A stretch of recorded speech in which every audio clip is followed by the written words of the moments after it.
At ScapeGear, we're all about helping you look your best, so we created the perfect tool for your new look. Introducing the ScapeGear Premium Head Shaver. Get ready for the smoothest shave of your life. Start by taking out the shaver from this handy travel case. Custom made to have the shaver fit perfectly inside without falling around when you're on the go. Start by removing the protective cap. Then press the power button to activate your ScapeGear Premium Head Shaver. This versatile device is designed to work effectively both wet and dry.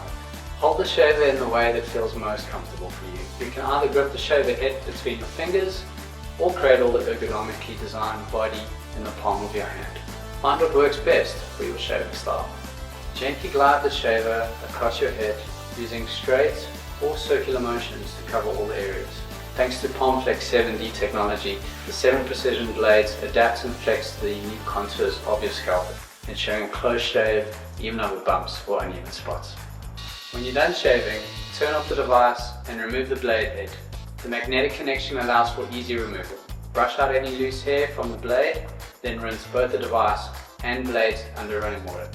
Once rinsed, gently shake off excess water and lay the parts on a towel to air dry. To reassemble, align the blade head with the chamber and they'll snap back into place magnetically. Use the included USB-C cable to charge your ScapeGear Premium Head Shaver. A full charge takes about 120 minutes and provides up to 90 minutes of runtime. Need a quick shave? A 10-minute charge gives you enough power to finish the job. With the ScapeGear Premium Head Shaver, you'll always be ready to take care of business. A smooth head every time.